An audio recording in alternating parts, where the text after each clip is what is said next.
Le 4 quarts politique de la semaine, votre émission du dimanche matin qui vous aide à décrypter, à analyser, à approfondir l'actualité de la semaine avec nos intervenants. Alberto Toscano, correspondant de la presse italienne, Guy Konopnicki, Marianne, Simone Rodan-Benzaken, directrice de l'American Jewish Committee, et nous serons rejoints tout à l'heure par Ariel Wiesman, journaliste et entrepreneur. Nous parlerons de la crise ukrainienne, de la campagne électorale, avec le mouchoir de poche à droite, Pécresse, Zemmour, Le Pen.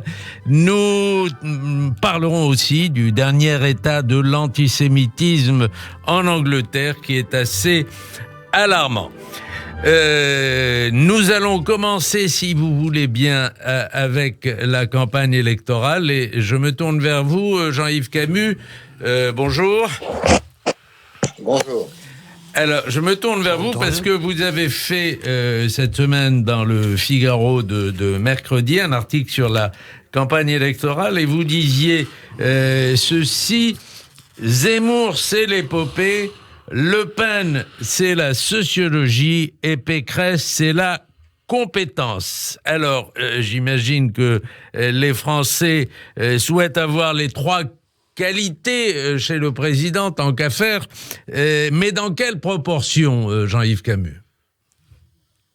Tout d'abord, une précision, parce que je crois que il faut remettre les choses dans l'ordre. Ce n'est pas un choix personnel. Je ne disais pas Valérie Pécresse, c'est la compétence, Marine Le Pen, c'est la sociologie, mais Marine Le Pen joue la compétence. Éric Zemmour et Marine Le Pen doivent se distinguer l'un de l'autre. Éric Zemmour, pour l'instant, est le candidat des CSP+, des personnes à fort capital intellectuel et à fort capital économique. Il prend des voix à la fois chez les électeurs de François Fillon en 2017 et chez les déçus du Rassemblement national. Sa spécialité, parce que c'est un polémiste, parce que c'est aussi un orateur de talent, c'est de vendre aux Français une épopée. Ça n'est pas pour rien qu'il est un fan de Napoléon. Il essaye d'expliquer qu'il est à même de faire renouer la France avec les plus grandes heures de son histoire, tout en mettant au cœur de sa campagne un thème qui domine, voire écrase tous les autres, qui est celui national et donc de l'immigration. Marine Le Pen, au contraire, est convaincue que c'est l'électorat populaire qui la fera gagner. Pourquoi ? Parce qu'elle parle certes d'immigration, et elle est fait le sujet, mais elle parle également aux Français des sujets qui les intéressent au quotidien, l'économie, les délocalisations d'entreprises, les effets négatifs de la globalisation. Ça n'est pas pour rien qu'elle est élue et qu'elle a constitué son fief dans la région Nord-Pas-de-Calais, qui est une région éminemment populaire et anciennement industrialisée. Alors, en attendant, c'est quand même, ça reste, c'est pas étonnant que vous ayez choisi les trois candidats, parce que les trois candidats restent dans un mouchoir de poche, ça continue. Est-ce que ça va continuer comme ça, ce yo-yo permanent des différents rollings, puisque maintenant il y a un rolling tous les jours, et un jour l'un perd un demi-point et l'autre jour c'est l'autre qui le récupère. Ça va continuer comme ça tout au long de la campagne? C'est possible, parce que de toute manière les trois candidats sont dans ce qu'on appelle la marge d'erreur des sondages. C'est-à-dire que, quelle que soit la façon dont on prend les choses, si ça reste aussi serré, il est impossible de prédire qui sortira du chapeau le 10 avril au soir. Ce qu'on sent quand même, mais encore une fois, ça vaut à l'heure où on se parle, c'est que Valérie Pécresse a du mal à enclencher la vitesse supérieure. C'est-à-dire qu'après sa désignation par la primaire de LR, elle avait effectivement le vent en poupe et elle s'est très vite installée dans les sondages. La désection d'Éric Woerth chez le président de la République, dans le camp du président de la République, et puis certaines critiques en interne, font qu'elle a un petit peu de mal à s'imposer comme elle devrait le faire, représentant la famille de la droite républicaine. Vous dites d'ailleurs, vous n'écartez pas l'hypothèse qu'aucun des deux candidats d'extrême droite dont on vient de parler ne soit présent au second tour, et vous dites même que l'hypothèse Pécresse n'est pas invraisemblable. Non, elle n'est pas invraisemblable, mais au vu du léger creux qu'on constate ces derniers jours, elle n'est pas non plus évidente. Il faut, c'est à mon avis, tout le problème pour Valérie Pécresse, que ce duel entre Emmanuel Macron et elle devienne quelque chose de distance à la fois Marine Le Pen et Éric Zemmour. Pour l'instant, on n'y est pas. Alors, qu'est-ce que vous pensez, restez avec nous, Jean-Yves Camus, et qu'est-ce que vous pensez en plateau, Alberto Toscano et Guy Konopnicki, qu'est-ce que vous pensez de ce système des rollings, le rolling qui, tous les jours, on a des chiffres qui sont pas très différents d'ailleurs pour l'instant. On a une cruelle... on perçoit un manque cruel de raisonnement politique réel. Et à la place de raisonnement politique, on a un bombardement de sondages qui, en réalité, doivent être pris dans leur ensemble. Un sondage seul et fiable pourrait prendre la place de cette quantité énorme de sondages qui nous arrivent tous les jours et parfois plusieurs fois par jour. Et il y a un élément, à mon avis, évident, et le fait que le président de la République sortant et candidat a un socle dur et clair d'électorat autour du 25%, 23, 24, 25, 26, mais stable. Et dont il est tout à fait vraisemblable qu'il sera au second tour. Et pour le reste, comme a été très bien dit par Jean-Yves Camus, il y a ces trois candidats de droite, voire d'extrême droite, qui sont plus ou moins au même niveau et qui se différencient pour les raisons que Camus a très bien dit, mais qui, en réalité, n'ont pas encore pu faire la différence entre eux, aussi parce que la campagne électorale n'est pas arrivée, n'a pas vraiment commencé. Et alors, il y a deux variables de campagne électorale française. Une variable, c'est les scoops. Ça m'étonnerait qu'on arrive au mois d'avril sans qu'il y ait quelques révélations, quelques scoops, quelque chose que la presse ne sort pas en déstabilisant l'un des trois candidats, voire plus qu'un. Et l'autre variable, c'est le débat. On attend de voir les débats entre ces trois candidats. Ça ne sera pas seulement entre eux, mais les débats politiques feront la différence probablement. Guy Konopnicki, d'abord le rolling, parce que il faut dire aussi, à moins que vous me disiez le contraire, mais le rolling, c'est ils font ça ils font une photographie tous les jours, mais ce sont les mêmes qui sont interrogés. Oui. Et pour peu qu'ils se réveillent avec une envie de Pécresse ou une envie de tel ou tel. Il y a plusieurs instituts avec des méthodes légèrement différentes. Qu'il en soit, il y a un problème. C'est le PME ou c'est l'élection présidentielle. C'est-à-dire, est-ce qu'on vote en fonction de la cote du cheval ou en fonction d'opinions politiques, de programmes, de choix de personnalité. C'est-à-dire que là, on est, c'est en permanence. Vous prenez les chaînes d'information, télé, la radio, les journaux, l'internet, attention, Zemmour est en train de gratter Le Pen, Pécresse est en tête, elle va avoir un problème dans la ligne droite. Donc, moi, j'aime beaucoup le PMU, je suis un grand amateur de course de chevaux. Mais là, j'ai quand même envie d'entendre un peu parler politique. Quand on analyse le problème, Jean-Yves parlait juste à titre des handicaps accrochés à Valérie Pécresse.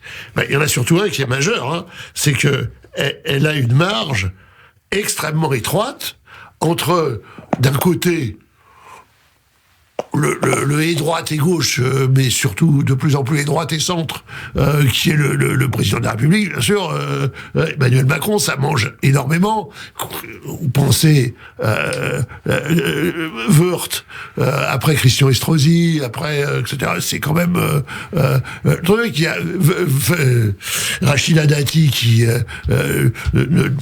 jette sa peau de banane, ça c'est normal, elle l'a toujours fait, mais c'est particulièrement vachard sur le directeur de campagne en disant attendez, c'est celui qui a déjà fait perdre Fillon, donc ainsi de suite. Donc là-bas, et de l'autre côté, elle a Zemmour, elle a Le Pen, et donc avec Ciotti poussant à aller de ce côté-là, c'est quand même assez difficile. Est-ce qu'il y a la place d'une droite républicaine entre Macron d'un côté et Le Pen Zemmour de l'autre?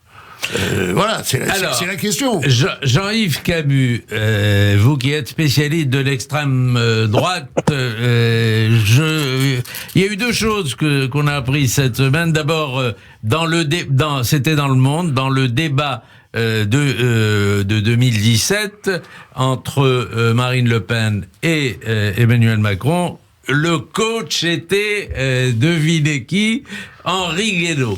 C'est Henri Guénaud qui a coaché pour le débat. Il était d'ailleurs, je crois, avec Madame Knafo. Et cette semaine, enfin, ce qui domine, c'est la déclaration de Madame Le Pen qui dit que Éric Zemmour est rejoint par des anciens nazis, des païens, des catholiques traditionalistes et des nazis. Vous pensez que c'est vrai ? Écoutez, il y a un certain nombre de gens qui sont habités dans la campagne des Zemmour qui effectivement ont appartenu ou appartiennent encore à des chapelles de l'extrême droite, dont certaines sont infiniment radicales. Un ou deux sont effectivement pris en photo sur les réseaux sociaux dans des postures qui font apparaître une certaine proximité avec le nazisme. Ceci étant, c'est un argument qui peut être retourné facilement parce que Marine Le Pen a fait progressivement le ménage à l'intérieur du FN, du Rassemblement national, puisqu'à une époque assez récente, elle était elle-même entourée de gens qui étaient des radicaux. Donc, je crois qu'elle a eu raison d'essayer de faire la différence parce qu'elle a bougé dans son programme et dans ses idées. Dont Soral, qui a été un de ses conseillers quand même au début. Alors, oui, Jean-Yves Camus, dont Soral qui a été conseiller à ses débuts, dit Guy Konopnicki. Oui, effectivement. Pour moi, c'est toujours le point d'arrivée. Le point d'arrivée, c'est qu'effectivement, elle se démarque d'un certain nombre de gens, qu'elle en a et d'autres. Et le point d'arrivée, c'est aussi, ça mérite d'être noté, le communiqué de presse qu'elle a sorti le 27 janvier, journée nationale de libération, pour commémorer la libération des camps d'extermination, où elle a, pour la première fois, couché noir sur blanc les mots « Shoah », plus grand crime de l'histoire de l'humanité, et responsabilité des gouvernements collaborateurs. Donc, voilà, il y a du mieux. Ça n'efface pas le passé. Je crois que ça n'est pas non plus la même chose que de remettre en cause l'innocence du capitaine Dreyfus et de dire que le maréchal Pétain a sauvé les Juifs français. Et surtout de réclamer la légalisation de l'antisémitisme. Parce qu'un des premiers engagements de campagne d'Éric Zemmour, c'est d'abroger la loi Pleven, qui est la loi qui fait de l'antisémitisme non plus une opinion, mais un délit. Et d'abroger aussi la loi Guessot, qui est la loi qui interdit de faire l'apologie de crimes contre l'humanité.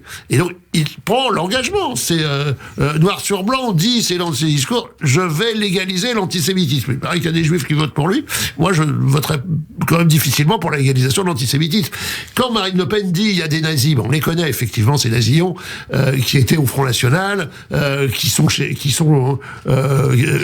Zemmour. Ensuite, quand on regarde les personnalités... Mais il les sort pas beaucoup, je veux dire, dans ces meetings publics, on voit pas beaucoup de ralliés du Front National qui sont au premier rang. Bien sûr, ils y sont. Ils sont là. Ils s'occupent de différentes choses, mais ils sont là. En plus, quand vous avez, alors il y a toute l'ancienne mouvance Maigret qui est là aussi, avec un personnage comme Jean-Yves Le Gallou, qui est lui non seulement un antisémite notoire, mais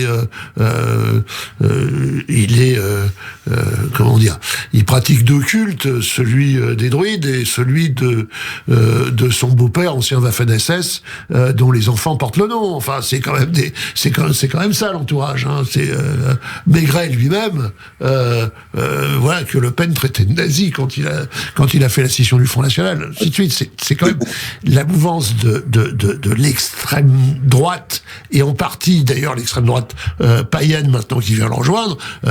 Ça n'est pas rien, effectivement. Alberto Toscano. Oui, effectivement, je m'interroge sur les positions, certaines positions que Marine Le Pen a prises et qui ont été rappelées par Jean-Yves Camus, en particulier à propos d'Auschwitz.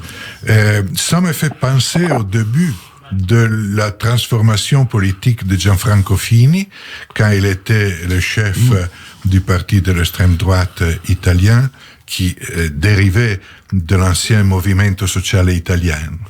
Et Gianfranco Fini, ensuite, a mis fin à sa carrière politique à cause de toute autre raison, c'est-à-dire un scandale de nature financière, économique, mais quand même la transformation politique dont il a été protagoniste, entre autres, par un voyage en Israël, et sa déclaration de l'époque, je parle d'une vingtaine d'années, au sujet de la Shoah, ont donné un sens à la possibilité que même de ce côté-là de l'échiquier politique, il y ait une réflexion sur la plus grande tragédie de l'histoire, disons-le, qui a été la Shoah.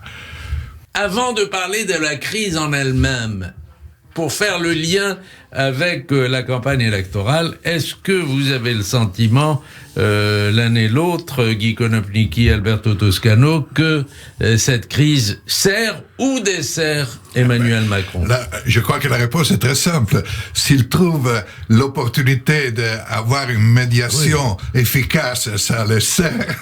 Si c'est un échec, si sa médiation serait tentative de se révèle un échec, alors ça le dessert. Il faut voir les résultats.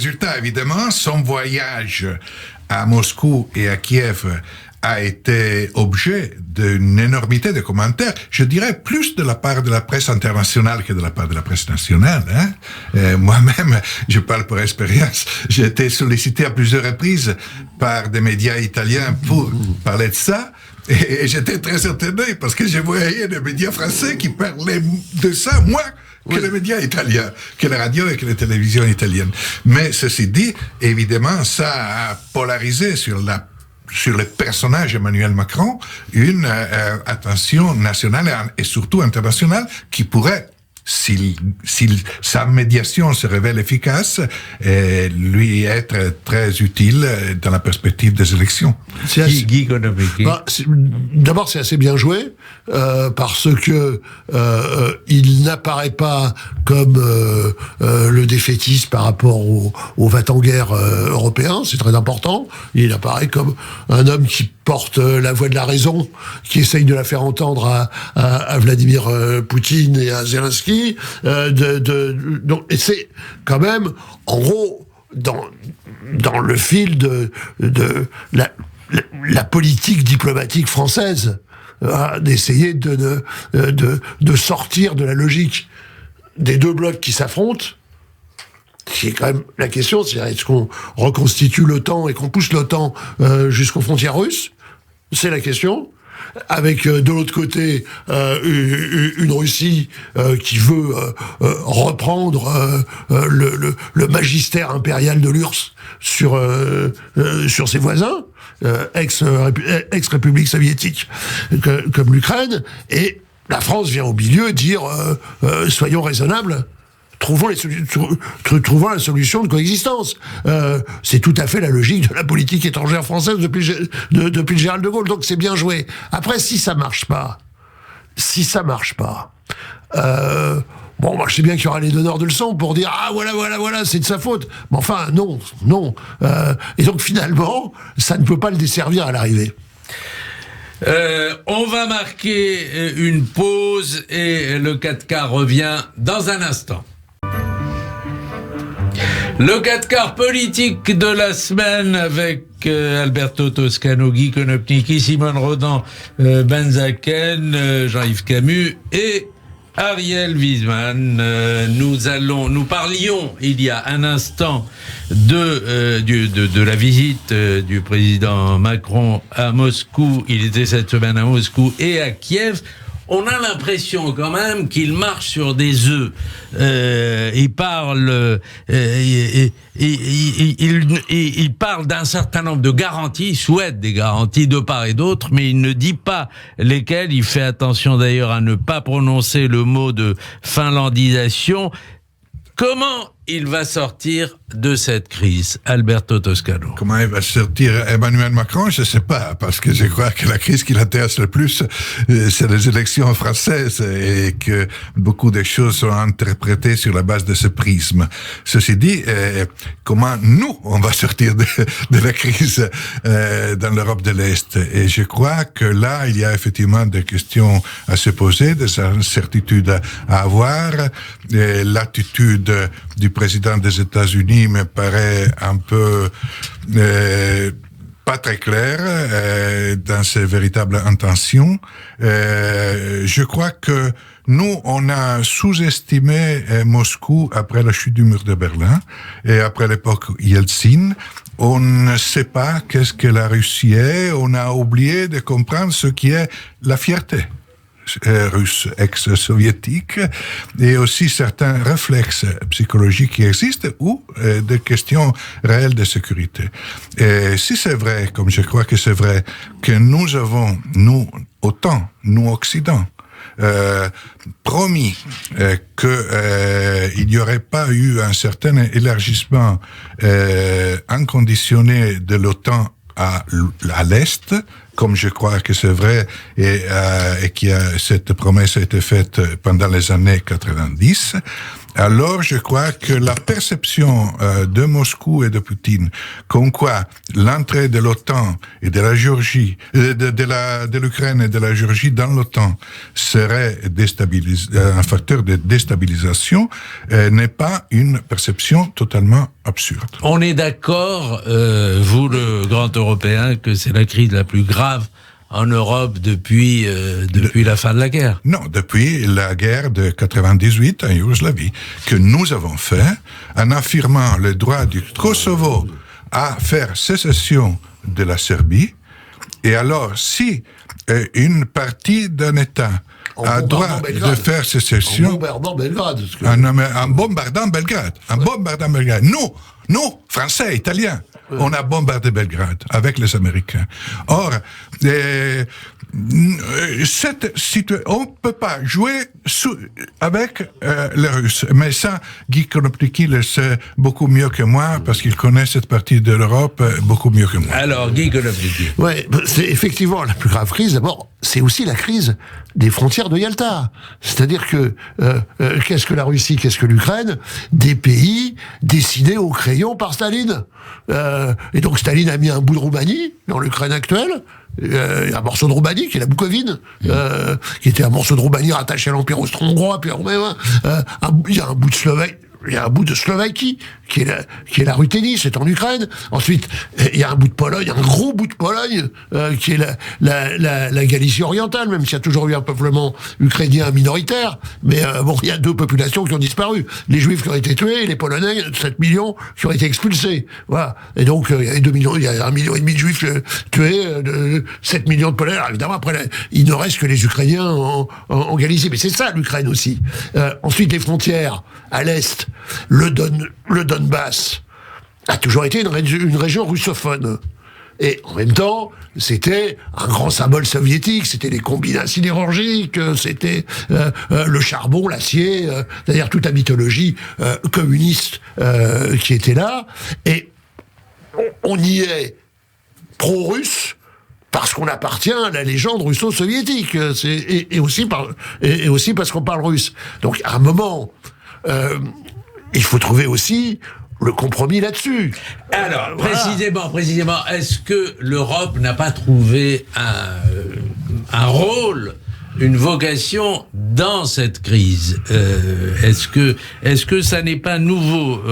On dit toujours que c'est un tête-à-tête Amérique-Russie. Là, la voix de l'Europe s'est fait entendre quand même. Combien de divisions le pape demandait Staline? Combien de divisions à l'Europe? Ouais, enfin, les divisions du pape ont sonné le glas du communisme. Plus efficace que la division de l'Europe aujourd'hui.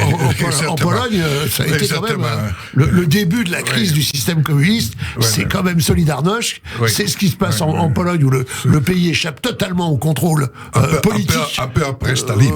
Un peu après Staline. Mais là, à ce moment-là, combien de divisions Jean-Paul II? C'était 10 millions de Polonais en quartier à Solidarność.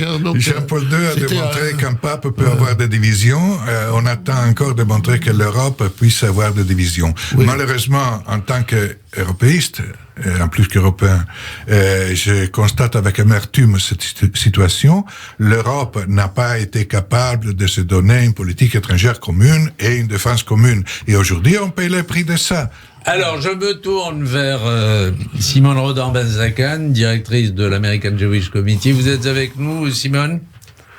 Oui, je suis avec vous. Alors, dites-nous, on va parler avec vous du sondage sur l'antisémitisme qui a été réalisé par vos soins avec la Fondation pour l'innovation politique. Mais vous êtes d'accord avec ça? Est-ce que c'est la crise la plus grave qu'on connaît en Europe, cette affaire d'Ukraine? Oui, je pense que c'est effectivement la crise la plus grave qu'on connaît depuis très longtemps. Il y a un article aujourd'hui de Yuval Harari dans The Economist qui dit même qu'elle va déterminer en fait si oui ou non le monde est capable de sortir en réalité des guerres, parce que pendant très longtemps maintenant on est sorti des guerres en réalité. Et donc, est-ce qu'on va replonger? Est-ce que oui, finalement, mais enfin, Yuval Harari, pardon, Simone, il a dit beaucoup de bêtises, il a dit qu'il n'y aurait plus de guerre. Il a dit aussi, il y a 2 ans, juste avant d'être démenti, qu'il n'y aurait plus d'épidémie, que les épidémies, c'était fini. Alors, bon, comme analyste, ça va pas très loin, hein, Yuval Harari. Mais je pense que par contre, sur cette partie-là, c'est effectivement intéressant. Et donc, pour revenir à ce qui a été dit, je pense que là où Emmanuel Macron a pu jouer un rôle, c'est de sortir de ce face-à-face que Poutine veut. Poutine ne respecte pas les Européens, ne veut pas des Européens. Il a voulu installer la guerre froide. Il a voulu installer un face-à-face avec les Américains. Et je pense que là, effectivement, Emmanuel Macron, en tant que président du Conseil de l'Europe, a été effectivement très fort, c'est de refaire parler l'Europe. Parce que la réalité, c'est que ce conflit nous concerne en réalité bien plus que les Américains. Alors Simone Rodan-Benzakan, la semaine dernière, on a parlé avec vous de cette étude de l'American Jewish Committee avec la Fondation pour l'innovation politique. Cette semaine, on découvre qu'en Angleterre, ça n'est pas mieux, et même dans une certaine mesure, c'est pire. Je veux dire, les actes antisémites sont en progression très nette. Oui, en effet, on voit une très grande augmentation des actes. Pardon, ça c'est. Bon, ben voilà. Ça fait du bien d'entendre des cris de gosses. C'est très bien. Une petite voix. Vous avez bien travaillé. Exactement. Alors donc oui, en effet, nous avons vu avec notre étude que nous avons fait cette semaine, l'année dernière, que on voit clairement un problème d'antisémitisme en France. On voit une peur installée chez beaucoup de Français juifs. Et donc aujourd'hui, hier, sont arrivés les chiffres en Angleterre. où on voit une très nette augmentation d'actes antisémites en Angleterre. On a vu 2255 actes antisémites qui ont été enregistrés. C'est une hausse de 35% par rapport à l'année dernière et surtout le plus grand chiffre d'actes antisémites jamais enregistrés dans le pays. Est-ce que les foyers de l'antisémitisme dont vous parlez sont les mêmes qu'en France, c'est-à-dire extrême droite, extrême gauche, islam radical, milieu complotiste, milieu anti-vax? Parce que dans le dernier sondage, je crois que vous aviez repéré ces foyers d'antisémitisme. C'est la même chose en Angleterre ? Exactement. On a effectivement repéré ces foyers. Plus largement, je dirais, la France n'est pas un pays antisémite, mais il y a bien de l'antisémitisme en France, dans des foyers très spécifiques. Oui, on remarque la même chose en Angleterre, ce qui en réalité témoigne d'une tendance qui a probablement commencé d'une certaine manière en France il y a 20 ans, d'un nouvel antisémitisme et qui se propage en réalité partout dans le monde, en Angleterre, en Allemagne, en Belgique, mais aujourd'hui aussi aux États-Unis.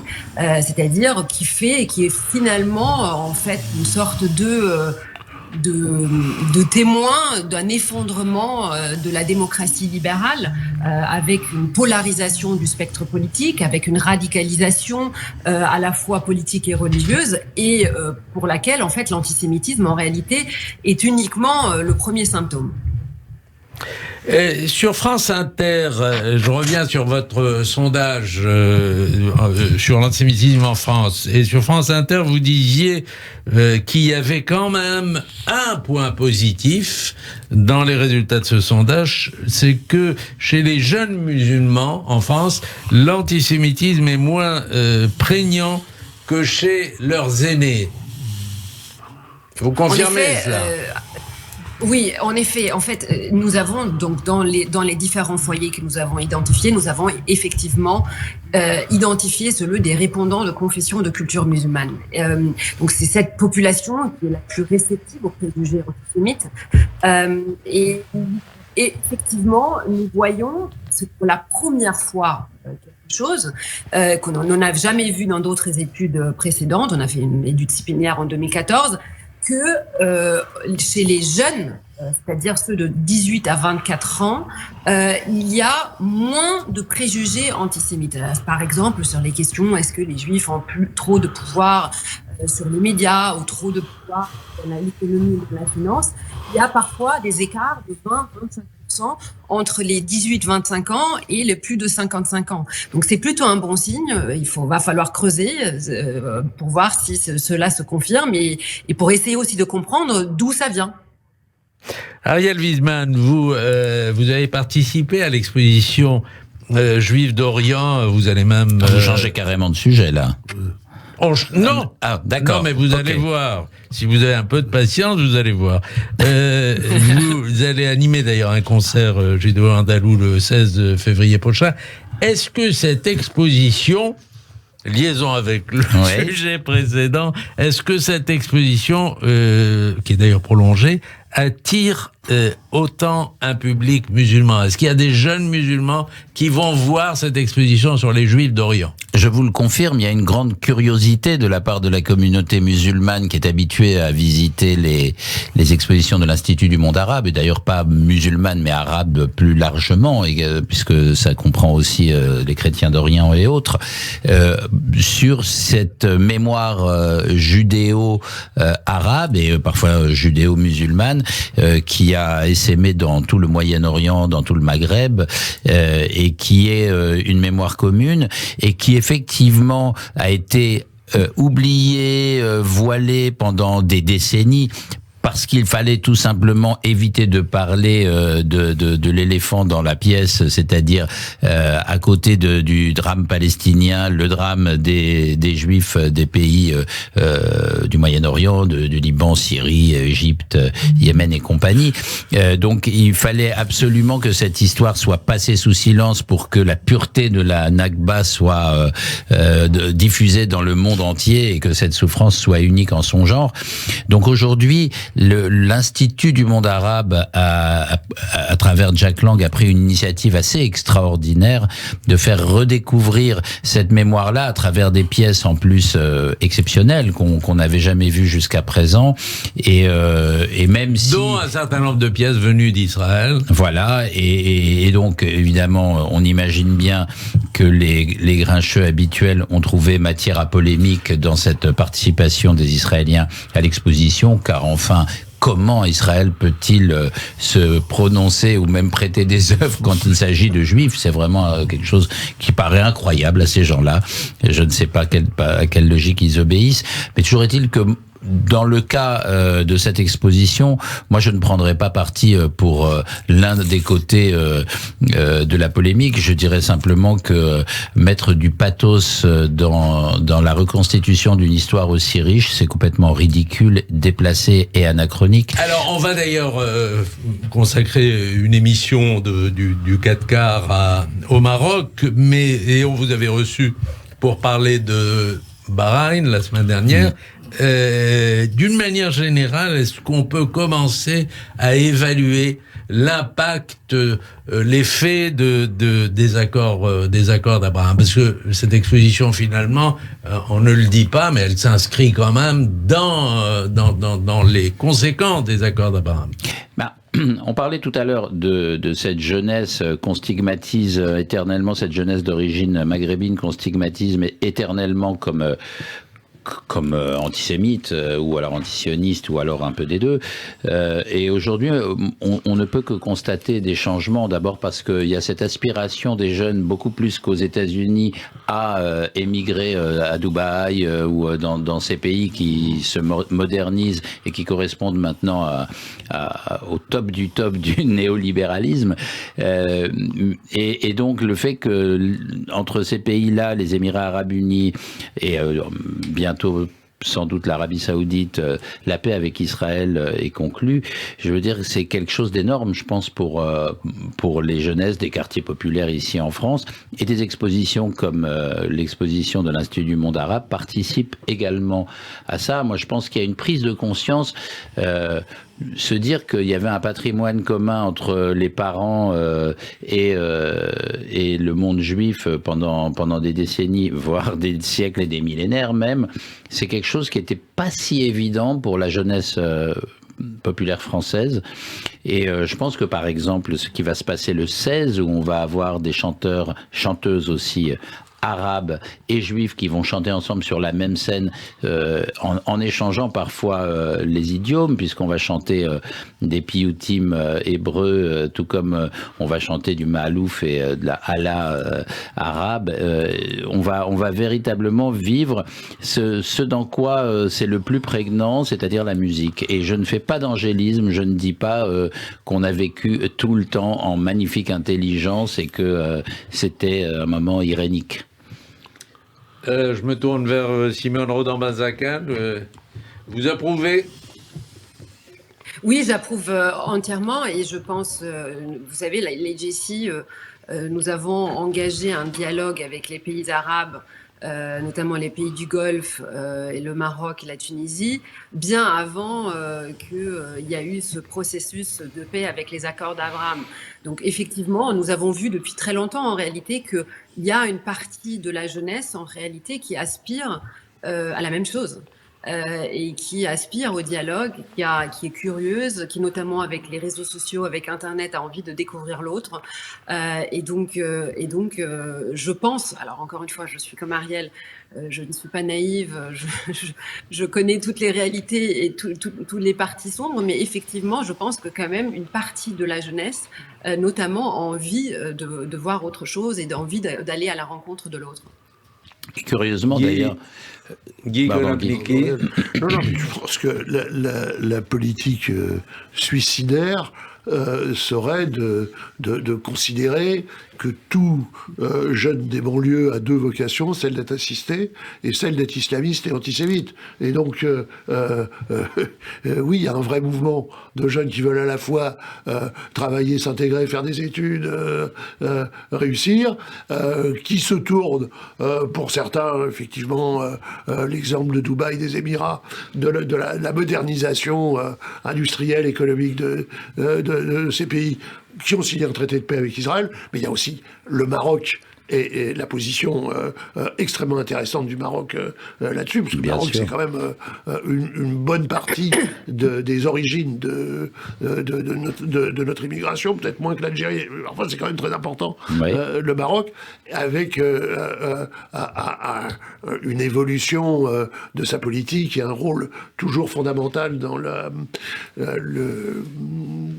les accords de paix avec Israël, dans toute une série de choses. Donc, il y a une belle évolution qui existe. Ça se voit dans les salles de l'exposition de Lima, c'est formidable. Il faut encourager cette évolution tout en combattant avec une fermeté totale l'islamisme radical, le terrorisme, et en défendant sur la base des principes de la laïcité. Moi, je n'en bouge pas, mais il faut faire les deux, quoi. Il faut être intégré, ça va ensemble. Voilà. Alors, on va faire un tour pour votre coup de cœur, chronique traditionnelle, séquence traditionnelle dans cette émission. On n'aura pas le temps, et je m'en excuse, parce que je voulais parler avec vous, mon cher Guy, de votre chronique sur la visibilité des synagogues, où Éric Zemmour a dit beaucoup de bêtises une nouvelle fois, mais on n'aura pas l'occasion d'entrer dans ce débat, et nous terminons par votre coup de cœur. Et je me tourne vers Alberto Toscano. Merci beaucoup.